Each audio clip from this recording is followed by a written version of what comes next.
your special forces.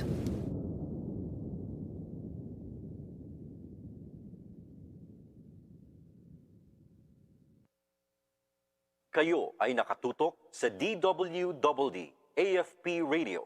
Kami po ay kasapi ng KBP, Kapisanan ng mga Broadcaster ng Pilipinas.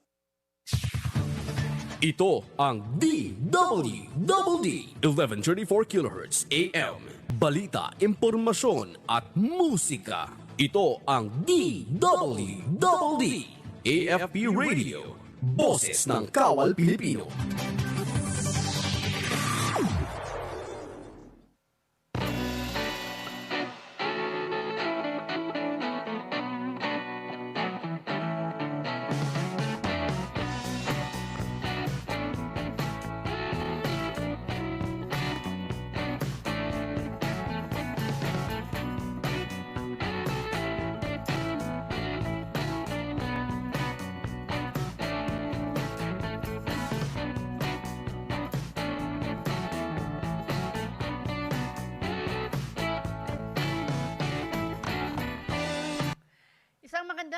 Magandang umaga, Luzon, Visayas at Mindanao. Magandang umaga, Pilipinas. Magandang umaga sa lahat ng ating mga tagapakinig at mga taga-subaybay ng ating programang Katropang Serbisyo Publiko. Ako po ang inyong katropang Beth, Tanete. Dito na naman po tayo sa ating programa.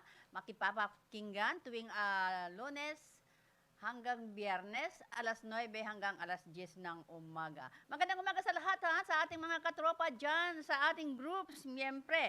Nandyan ngayon sila si Katropang Glenn Arolyado, nagha-happy-happy na sila, buong pamilya. At syempre, ang ating katropa nandyan sa Pandakan, sila si Fanny Rory at saka si Tess Galagata. Siyempre si Doy Sabong nandyan na rin at hindi nagpapahuli sa ating programa. At siyempre yung iba pa nating mga katropa, magandang umaga sa inyong lahat. Naway nasa mabuti tayong kalagayan tayong lahat at malayo sa lahat ng anumang sakuna at sakit. Lalong-lalo na ng COVID. Ayan, mga katropa. At batiin ko na rin ang aking mga kamag-anakan. Ayan, kamag-anakan dyan sa Ormoc. Lahat ng mga Bisaya, Ginoo, may buntag ninyong tanan. Mga Bisaya diha sa Ormoc City. Siyempre, ang akong igsuon o ang akong mama o ang akong tatay diha sa Ormoc, si Mama Kirika at saka si Dorothy Escoton. At siyempre, ang aking mga igsuon diha sila si Ellen, silang tananan, Escoton family, maayong buntag sa inyong tanan diha, o ang akong mga apo at anak, si Jeffrey Kaliwan Panta. At syempre mga katropa, ang anak ko rin dito sa Maynila, si Jasmine at saka si Elizabeth Tanete. Kasama na dyan, syempre si Farida Tanete. Ingat-ingat kay mga anak at sa lahat kong mga apo. Ayan. At batiin ko syempre ang ating commander ng CRS-EFP na walang iba kundi si Major General Manuel Sigtin. Magandang umaga sa iyo, sir, at sa lahat ng mga taga-CRS. Ayan, magandang umaga. At syempre, batiin na rin natin ang ating group commander, station manager ng ating DWDD Katropa Radio. Ayan, si Major Sinon Pansito III. Ayan, magandang umaga sa iyo, sir. At sa lahat ng ating mga nakakasama ngayon at makakaagapay sa ating programa, andyan sila si Sir Jemboy. Ayan magandang umaga. Si Ronald Angeles, nakasama natin sa Technical Department. Andyan din si Ferdy Blues. Ayan, si Ferdinand Ponce. Magandang umaga.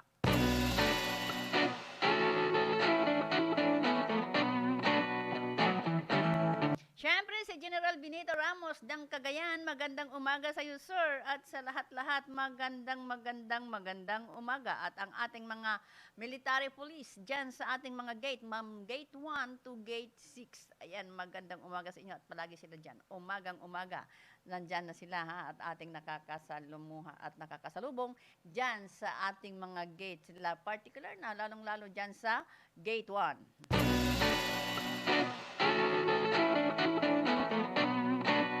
Congratulate ko na rin mga katropa ang aking kaibigan. Yan, ang ating ang PIO, Public Information Officer ng Biluna, na walang iba kundi si Sir Rico, Jonathan Rico. Yan, magandang umaga sa iyo, sir, dyan sa Biluna Medical Center.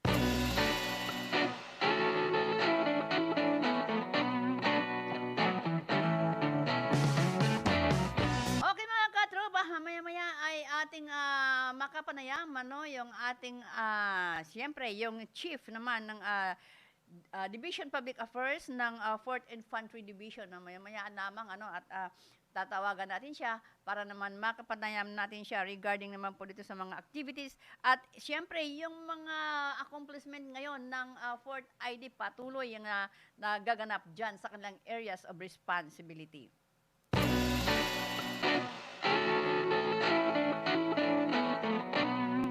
Kung hindi natin makuha si Major Garillo dyan sa ating Viber, tawagan natin siya sa ating telepono. Siyempre mga katropa, mahina. Sa ngayon, lahat yata ay mahina ang signal. Dito nga rin sa atin ngayon, sa ating studio, mahina, nagawawala-wala yung ating internet. Ano? Kaya medyo nahihirapan akong mag-connect. Ano? Dahil nga, okay. Okay mga katropa. Ayan na po mga katropa. Ha? Atin ang kapanayamin ngayon ang ating, siyempre, ang Division Public Affairs ng 4th Infantry Division. Walang iba kundi si Major Francisco Figarillo Jr., Infantry Philippine Army. Sir, magandang umaga. Live na po tayo sa ating himpilan dito sa DWDD, ang boses ng Kawal Pilipino. Ako po inyong katropang Beth, Tanete. Magandang umaga sa iyo, Major Garillo, sir. Magandang umaga. Magandang umaga sa lahat na nakikinig noon sa DWDD Katropa. Salamat po. Yes, ayan. So, siyempre dahil nga na, ano, at ito'y tuloy-tuloy na nagaganap ang mga accomplishment na dyan sa 4th Infantry Division. Una na nga po rito itong dalawang NPA na teroristang napatay dyan sa series of encounter. Kailan po ito naganap, sir? Well, as a background sa hindi pa nakakaalam, no, na nangyari po ito noong October 30. No, noong October po nangyari ito. Yung pagkamatay ni... What do you mean? Yung about po ito sa Itong area dalawang terorista. Nasa port... Yes po, sir. Sa Port Offers. Tama pa? Port Offers? Nasa 401st Brigade. Yes, sir. Yun itong dalawang napatay ay isang aming patuloy na pagkandak ng focused military operations. No?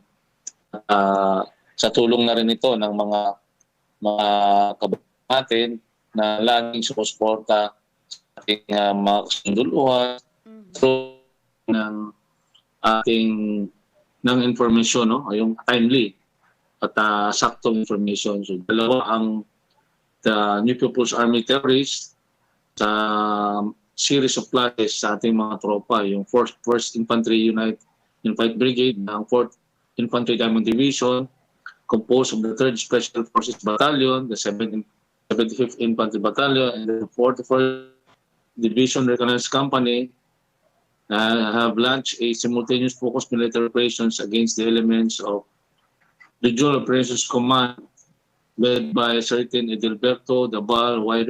Reponte alias Bong Waco. Siya ang commander ng ROC na yan. And the Regional Centro de Gravidad led by Judel Bertolazo Cayapos alias Jan Jalani, no? Or Jerby of the Northeastern Regional Command on November 7, 2021 sa vicinity ng Purok 4 sa Barangay Villandain, Baguio City, Agusan del Sur. So nagkaroon po tayo ng successful focused military operations around noon, no? Alas 12 po ito, around 12 o'clock in the noon. When our troops sa 3rd Special Force Battalion encountered more or less 40 CPP NPA terrorists. That said firefight lasted about 45 minutes, after which ito yung mga enemy, itong CNT, CPP terrorists tried to withdraw towards west direction but was intercepted by the 44th Division Reconnaissance Company, where a firefight ensued again for about 5 minutes. Then another attempt to withdraw again towards another direction, yung southeast direction, where our elements of 3rd Special Forces troopers encountered them again for another 30 minutes of firefight. No? So the successive encounters, ma'am, resulted in the death of 2 CPP terrorists identified a certain alias Joseph and alias Kaitani, both members of Regional Centro de Gravidad, and the recovery of 2 high-powered firearms, ammunitions, 2 commercial radios, 1 detonating switch, 45-meter detonating cord, 200-meter firing wire, 1 piece pipe bomb or IED, profiles, firing device, 1 piece portable generator, medical items, 5 cell phones, plastic cap, and backpacks with personal belongings. And we can, as per the report of our troops, blood stains were discovered in the encounter sites during the clearing operations, believed to be from the wounded comrades of the CPP terrorists in that area. So malalaman po natin, ma'am, na ang Barangay Villonde is one of the recipient of the Barangay Development Program, the National Task Force to End Local Communist Armed Conflict. Itong mga civilian populace nila have enjoyed relative peace, no? And already discarded the CNT influence and support.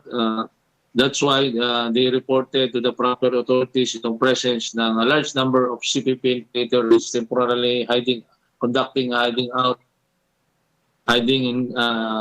in that area that later was acted upon by the 1st Infantry Brigade troops.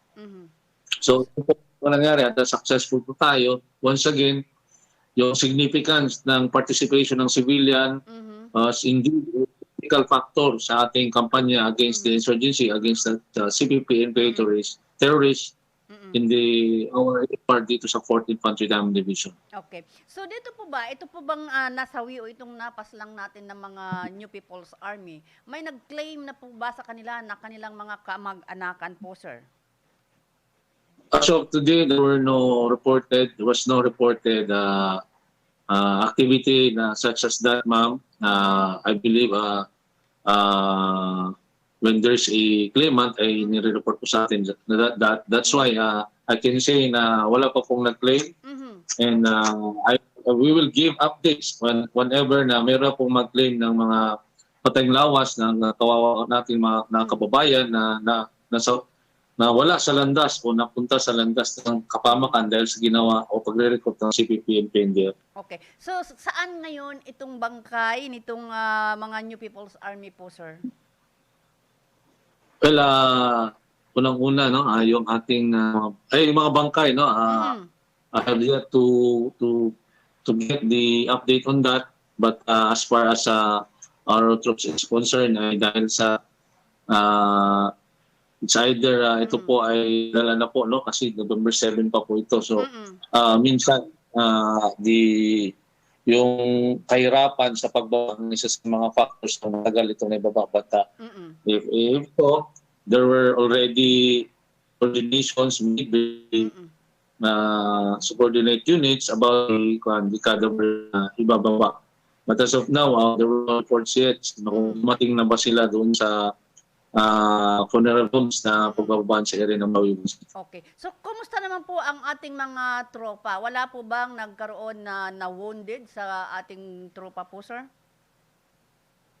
Yes, there's no report of wounded casualty in our side. It's very fortunate that we are protected by all the civilians through their information given to us, so tayo ang may advantage and surprise na ability towards the enemy, and that's why we were able to neutralize this CPP terrorists. Magkakaroon pa po tayo ng ganito, tuloy-tuloy pa po ito because nagpa-participate na talaga yung mga civilians natin. This was triggered because of yung pag-intensify, pagpapalakas ng ating mekanismo ng Regional Task Force Ending Local Communist Armed Conflict, wherein ang ating mga local chief executives, heads of local government agencies addressing seriously and committed to address seriously itong issues and concerns na brought up by the agency sa mga iba't ibang area dito sa Caraga region. So, okay. We are expecting na maraming mag-surrender or even marami pa tayong mga successful encounters na mangyari because people who are directly affected is now reporting to us about the location and the any information about the CPP operator is frequenting the area. Okay. So malaking tulong talaga yung nagagawa ng ating mga mamamayan o mga diyan sa mga area po ninyo, sir, na namulat na sa kaalaman dahil nga sila na mismo ang nagtuturo at nagsusumbong sa ating pamahalaan para matugis o malalaman kung saan nagkukuta itong mga New People's Army. Yes, that is indeed true. And that's the key ingredient. We believe that civilian participation is a key ingredient to our fight against yung over 5 decades insurgency problem natin against this menace of our society, the CPP and PNDF. We are very fortunate, no, na now that our people is on our side. And together with the agencies, head of agencies, the local chief executives, we are confronting the insurgency problem on two-pronged approach. First is yung Armed Force of the Philippines natin in coordination with other law enforcement agencies is running after the armed group or the armed component of the CPP and PNDF, while the task force ending local communist armed conflict composed of the heads of composed of different agencies, composed of the leadership of the local chief executives and the participation of civilian populace addressing itong issues concerns that brought about the problems, yung root causes ng ating insurgency. So I believe with this tuloy-tuloy na mga efforts, there's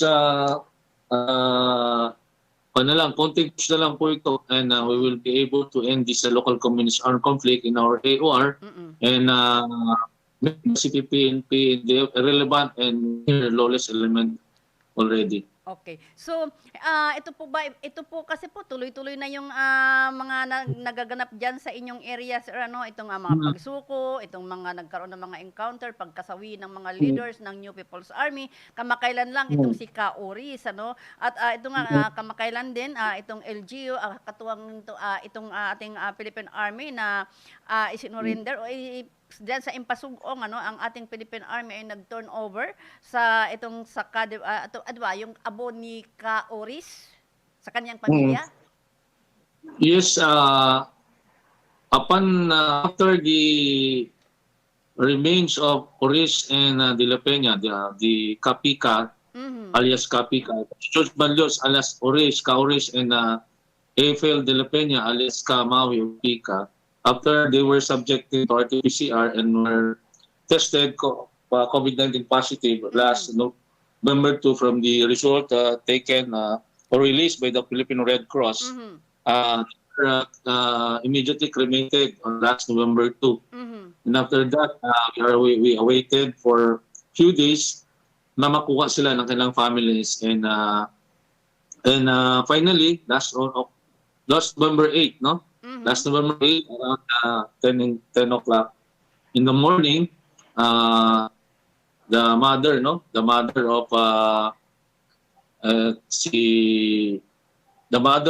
Eiffel De La Peña, claimed the ashes, claimed the ashes of yung mother ni Eiffel De La Peña ay claim po yung kanyang ashes, yung kanyang remains sa mayor's office in the municipal hall of Pampasupong, Bukidnon, no? Other na si Normelita De La Peña. Itong remains ni De La Peña was brought to her hometown in San Luis, Agusan del Sur. And as part of the commitment of the LGU and of course in support sa ginagawa ng AFP, the LGU of Impasugong provided cash assistance and 2 sacks of rice to the De La Peña family.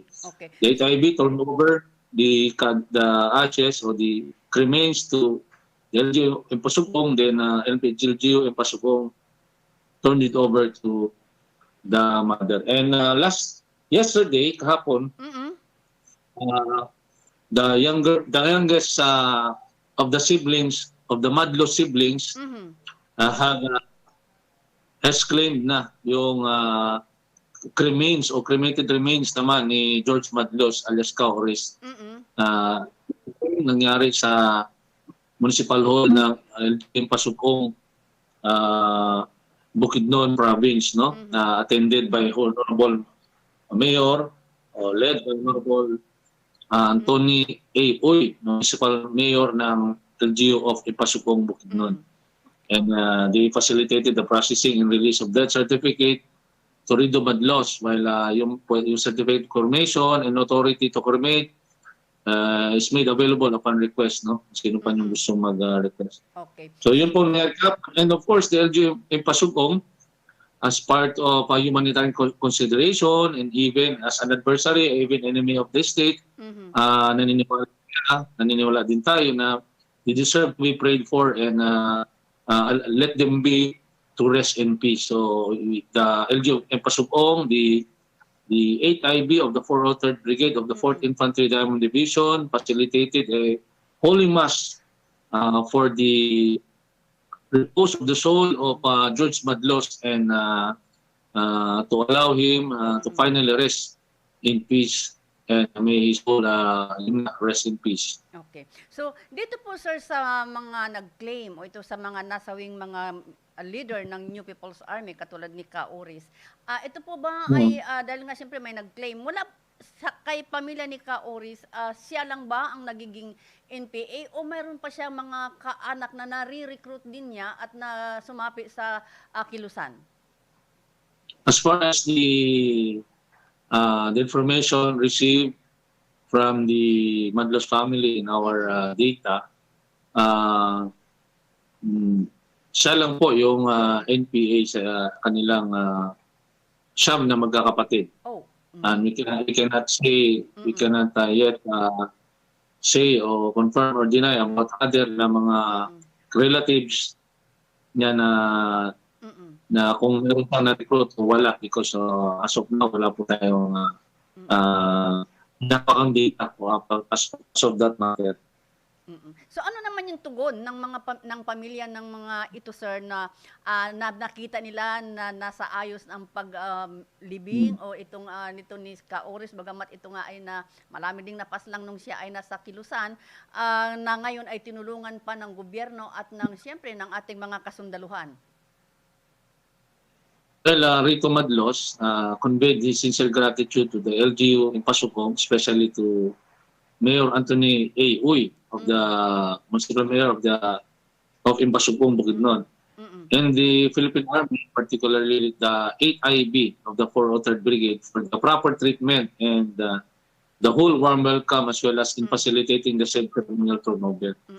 He had mixed emotions on the death of his older brother since nga last pa niya nakita si George na last 2014. Ang sabi pa niya during his speech ay dahil sa pinanindigan na prinsipyo daw ng kanyang kapatid na si George ay inalay na nila ang kanyang buhay sa Panginoon. And with that situation now, that with the death of his brother George, his time is really up. So he also admitted na he said that we cannot deny na ang kanyang kapatid ay isang fugitive, and as part of being fair to everyone at in fairness to the service, ibig sabihin sa servisyo ng military o ng AFP, and he thanked, pasalamat siya in spite sa being pagiging fugitive ni Puris, he opened good service na hindi nakita na sa pamilya. So on behalf of his the Madlos family of Surigao del Norte and so with the family of Surigao, he was very thankful to all the efforts we showed to them. Nagpapasalamat siya. Sabi niya, salamat kayo ninyo kay dakog idawang tapang o yang sa pagtratar o pagtrato o pagbibigay gandang pag-alay ng misa at magandang seremonya during sa pag-claim niya nung pagpunta niya sa Ipasong Bukidnon. Okay. So sir, kumustahin ko naman po yung ating mga tropa na nag-assist nung pagkuha nitong bangkay ni Ka-Oris dahil di ba si Ka-Oris ay nag-positive ito sa COVID-19. So kumusta ang ating mga tropa na kumuha sa kanila? Ngayon ba sila po ba ay sana naman ay hindi nag-positive ano at nagiging negative lamang? Kumusta po sila, sir? They were not quarantined because wala silang contact doon.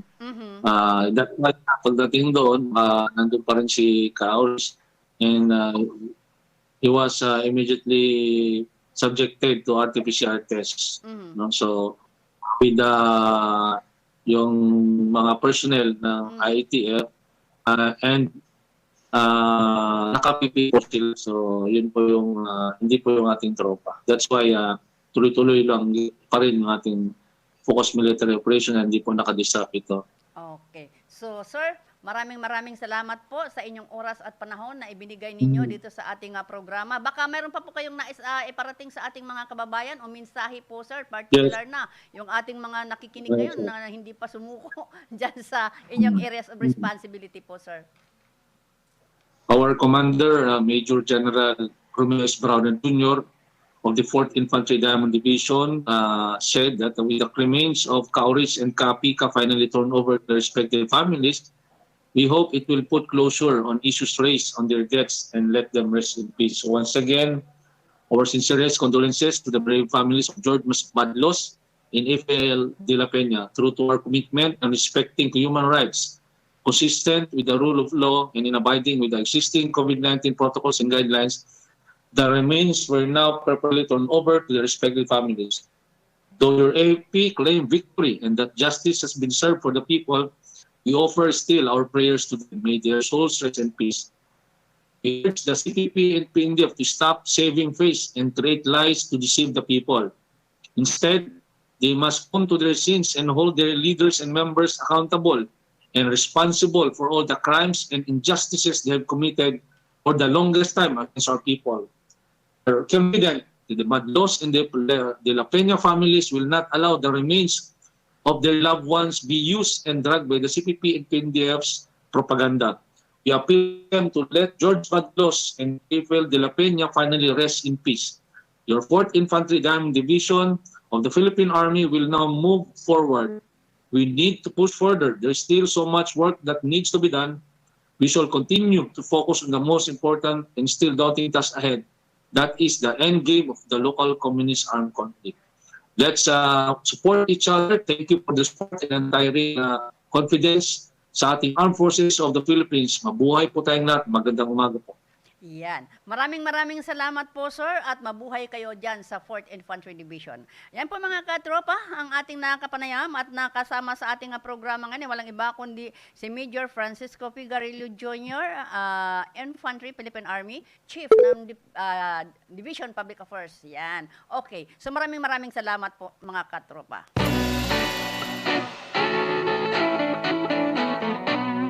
So ayan po mga katropa, tuloy-tuloy yung ating programa. Ang ating oras ay alas 9:35 na po ng umaga. So namalinaw yung mga sinasabi ni Sir Garillo, na nangyari dyan sa 4th Infantry Division na tuloy-tuloy yung isinasagawang mga operation ng ating mga katropa dyan.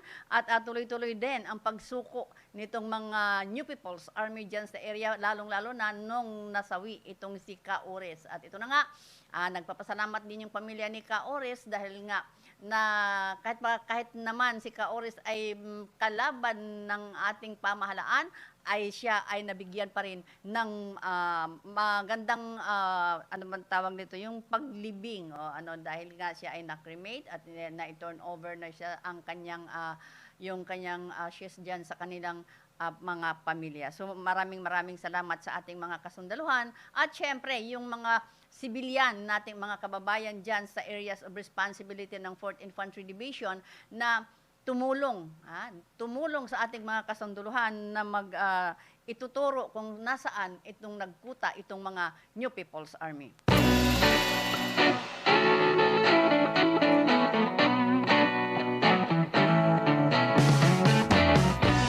So mga katropa, tuloy-tuloy po tayo at kayo po ay nakikinig pa rin sa ating programa, ang Katropang Serbisyo Publiko, dito pa rin sa DWDD, Armed Forces Radio, ang boses ng Kawal Pilipino. So mga katropa, ang ating programa ay mapapakinggan po ninyo Lunes hanggang Biyernes po yan, alas 9 hanggang alas 10 po ng umaga. Ayan. At i-like at i-share po ninyo ang ating programa sa ang ating Facebook page, dyan sa DWDD, CRS Virtual Art TV, at syempre yung ating YouTube account. Ayan, at saka syempre sa ating Twitter account. So tuloy-tuloy po tayo mga katropa. Magbigay muna po tayo ng ulat mula sa labas ng ating himpilan mga katropa. Ayan, mula naman sa labas ng ating himpilan, si Katropang Myra, Retold Community Support Program Team naglunsad ng serbisyo karaban. Go ahead, Katropang Myra, with your report.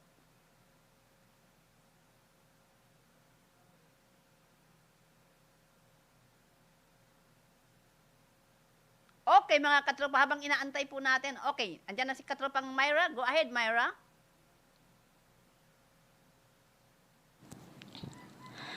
Magandang araw mga katropa. Serbisyo Caravan inilunsad ng magkakatuwang na ahensya ng gobyerno sa De Vera Elementary School, Barangay De Vera, Donsol, Sorsogon nitong 5 ng Nobyembre taong kasalukuyan.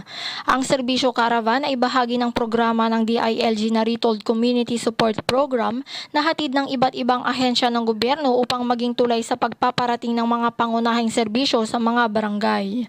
Pinangunahan ng PDILG sa pamumuno ni Mr. Julius Cal Ortiz, Provincial Director ng DILG Sorsogon, kasama ang 31st Infantry Battalion sa pamumuno ni Lieutenant Colonel Marlon P. Mojica, Commanding Officer ng 31st IB, TESDA, DSWD, DAR, CDA, DENR, NIA, DPWH, DOLE, PAW at tinaluhan din ng LGU Donsol.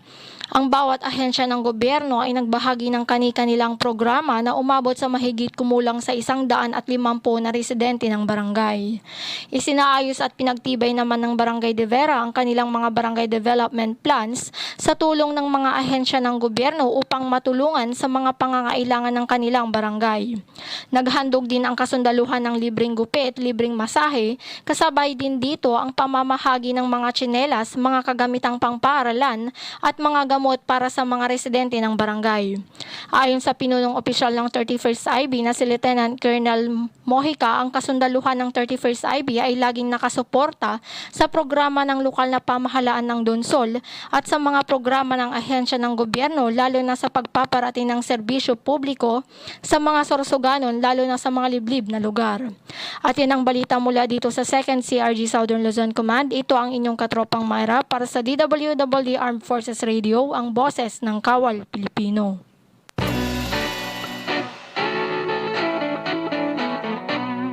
Maraming salamat Katropang Myra. Ayan po patuloy ang pagbigay tulong ng ating mga sa ating gobyerno diyan serbisyo karaban diyan sa sa Bicol region. Ayan. Sa mga katropa, tuloy-tuloy po tayo. Isa pang balita mula naman po dyan sa labas pa rin ng ating himpilan. Ibibigay po natin Ito nga daw ay Western Mindanao Command nakatanggap ng Biblia mula naman sa Gideon's International Gideon's International. Mula naman ito kay Katropang Kem. Kem, go ahead with your report. Magandang umaga, katropa. Namahagi ng Biblia ang mga opisyales ng Gideon International Philippines sa Zamboanga Peninsula sa lahat ng opisina ng Western Mindanao Command, kabilang na ang Camp Navarro General Hospital sa koordinasyon ng Office of the Post-Evangelical Chaplain ng Westmincom kahapon. Ang distribusyon ay pinanguna ni G1 Philippines Zamboanga Peninsula President Luis Mindorandael, isang retired colonel at nakahatanda sa Zamboanga Alliance Evangelical Church. Kasama ang chairman at legal secretary ng asosasyon, Brother Remy Talaver at Attorney Ret Plagata, at nakisa din ang Assistant Chief of United Command Staff for Personnel, Commander Edwin Elio Yuan. Tinanggap ang Biblia ng mga kumakatawan mula sa iba't ibang opisina ng command. At yan muna ang mga balita sa labas ng himpilan mula rito sa 4th CRG. Ako ang inyong katropang Kim, nagbabalita para sa DWDD Armed Forces Radio, ang boses ng Kawal Pilipino.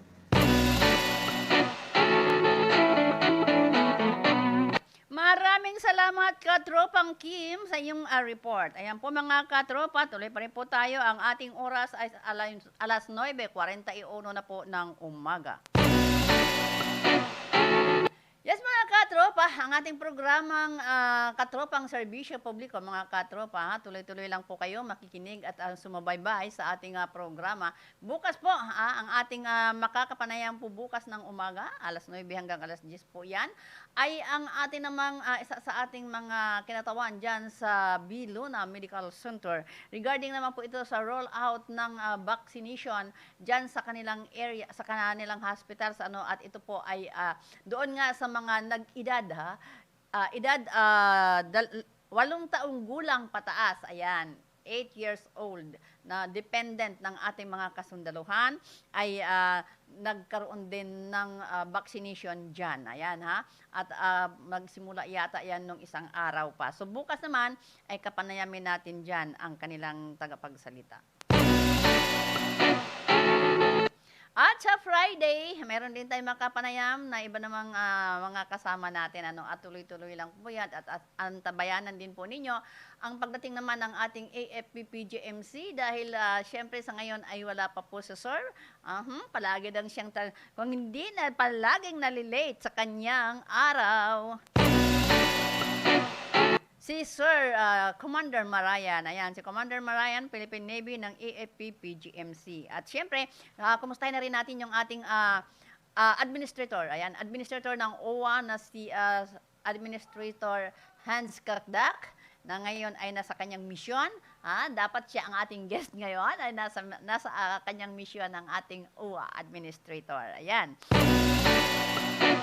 Busy-busy ang ating mga kinatawan ng ating pamahalaan ngayon, ang OWA, ang DOLE, at ang iba pang mga ahensya. Dahil nga siyempre, mayroong mga isinasagawang mga proyekto ang ating pamahalaan na dapat nga ay tayo ay makakuha ng mga updates sa kanilang mga ginagawa, lalong-lalo na itong sa DOLE, na nagkakaroon sila ng mga itong tupad program, na isa nga rin dyan yung mga iniimbestigahan sa Quezon City, na bagamat mayroon ng mga nabalitaan na nasolve na yung kaso na yan sa pangdaraya dyan sa tupad program, at may mga gumawa ng hindi magandang gawain, pandaraya nga. So, ito ay ongoing ang kanilang investigasyon dyan, pero may mga nakahanda ng paparusahan. Ayan, hindi na lang natin pangalanan, antabayanan natin na ang mismo, ang DOLE, ang magsasabi kung sino yon, pero nandyan yan sa Quezon City. Ayan mga katropa. At syempre, antabayanan din natin ang ating mga kinatawan dyan sa DILG. Ayan, kay Secretary Eduardo Anyo. Hopefully, makakapanayam din po natin siya rito. Dahil syempre, maraming mga issues ang DILG, lalo na ngayon, darating na ang Kapaskuhan. At maraming mga pinagbabawal ang DILG doon sa ating mga nagtitinda dyan sa mga iba't ibang lugar, lalong-lalo na sa mga bangketa. At isa na dyan yung sa lungsod ng Maynila, ito nga sa Divisoria, na dapat, ayon sa DILG, ang mga tindera po natin dyan, itong mga nagtitinda, nagninegosyo, dapat ay fully vaccinated. Ayan dapat daw, papayagan silang magbukas ng kanilang mga tindahan, ngunit ay sumunod sila sa protocols na sila ay mga vaksinado. At doon naman sa mall, hindi rin pwedeng papayagang pumasok yung mga hindi pa bakunado. Ayan. At isa pa, nakautusan din ng DILG, na itong pagbibigay ng ayuda itong sa 4Ps ng ating DSWD, na ayon nga sa kanya, dapat hindi naman ipagbabawal o hindi naman na sinabing hindi ibibigay ang payout nitong 4Ps. Ibibigay, ngunit magpabakuna muna kayo. O di ba? Yung mga hindi pa nagpapabakuna o hindi pa bakunado na miyembro ng 4Ps, yan, pantawid pamilya. So, kayo po, yung inyong payout, halimbawa mag-payout kayo this month, ng inyong mga cash allowance, ayan, mula sa DSWD. So kung hindi po kayo bakunado, hindi po ibibigay sa inyo yung inyong itong payout. Ngunit, hindi rin yun mawawala, mga katropa, dahil mapupundo lang po yun doon. So, hikayatin po kayo na papabakuna. Kapag kayo ay bakunado na, magpapabakuna na kayo, ibibigay na kaagad-agad sa inyo yung inyong payout. O di ba? Kaya mag-claim kayo ng inyong payout sa buwan na ito o kaya sa next month, ay kung hindi kayo bakunado, nakaabang na po doon ang ating mga taga-DOH para kayo ay bakunahan. Pero kung ayaw nyo magpabakuna, hindi naman kayo pipilitin. Ayon nga sa ating DILG, pati naman sa DSWD. Pero hindi po muna ninyo makukuha yung inyong payout.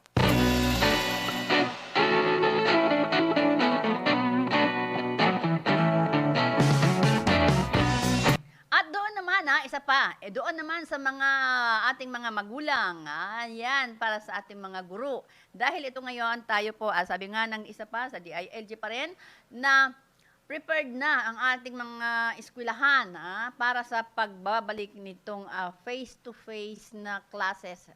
Kung kailan, wala pang schedule yan. So, kinakailangan ang ating mga guro ay fully vaccinated kasi siyempre naman ay haharap ito sa ating mga kabataan, ating mga apo-anak na mag-aaral. So, kailangan din ang mga bata, kaya nga nagkaroon na tayo ng rollout ng vaccination dahil babakunahan na ang mga bata na nag-edad 8 taon pataas. Ayan. 12 years old pataas. Yung 12 years old. So, paano naman pala yung ating mga anak na nasa 7 at 8 years old pababa? So, hindi pa yan sila binabakunahan. So, wala pang schedule kung kailan sila babakunahan. So, siguro tuloy-tuloy pa rin yung itong classes ng online classes ng ating ibang mga bata. Pero meron na rin ina-advise ang mga guro, lalong-lalo na dyan sa lungsod ng Maynila na magkakaroon na ng face-to-face classes. So, paano yan, mga katropa?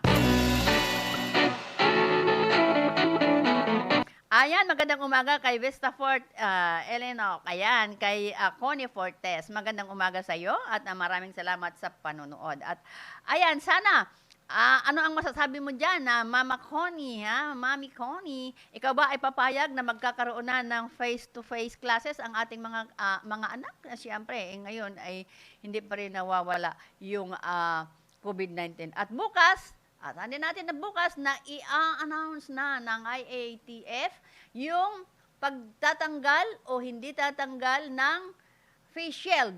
Kayo ba, inaabangan po ninyo yan? Kayo po ba ay gustong-gusto niyo pa din nyo bang maglakad na walang face shield, At syempre, ako gustong-gusto ko yan. Kasi talagang napaka-istorbo at tawag dito, abala itong face shield na to dahil hindi ka, lalong-lalo na kung medyo madilim-dilim yung dinadaanan mo, kung ikaw ay naka-face shield, nako, mahuhulog ka sa kung anong may mga butas-butas dyan dahil hindi mo maaaninagang mabuti kapag ikaw ay naka-face shield.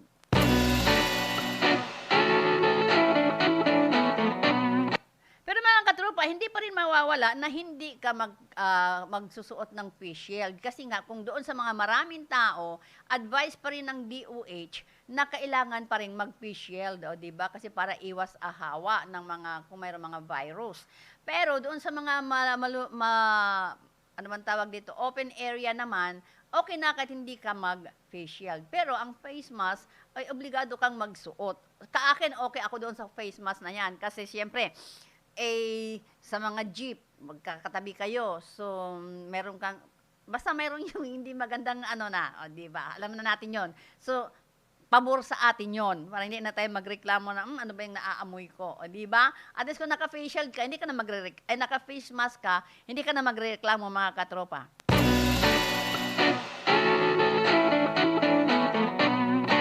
So, ayun mga katropa, ang ating oras ay alas 9:51 na po ng umaga at malapit na po magpapaalam sa ating programa. Nais ko na lamang pasasalamatan ang ating mga nakaagapay sa ating programa ngayon. Si Ronald Angeles sa Technical Department kasama si Ferdinand Fonse. At syempre, yung ating mga nakasubaybay at nakatutok sa ating programa, andyan sila si Connie Fortis, andyan sila si Doy Sabong, sila pa at ang ating iba pang mga katropa na nandyan na patuloy sa panunood sa ating programa. At syempre si Delsa Bautista na nandyan na ngayon sa Las Piñas at nakauwi na siya mula sa quarantine. Medyo mahaba-haba ang quarantine. Nagmula siya sa Saudi Arabia. Kumusta, mother? Hindi pa tayo magkita-kita dahil nga, syempre, ay bawal naman dumalaw nung siya ay naka-quarantine dyan sa isang hotel dyan sa lungsod ng Pasay galing sa Saudi. Pero ngayon naman, na nakauwi na siya, hindi pa rin tayo pwedeng pumunta dahil nasa trabaho pa po tayo. Ayan, tuloy-tuloy lang po tayo.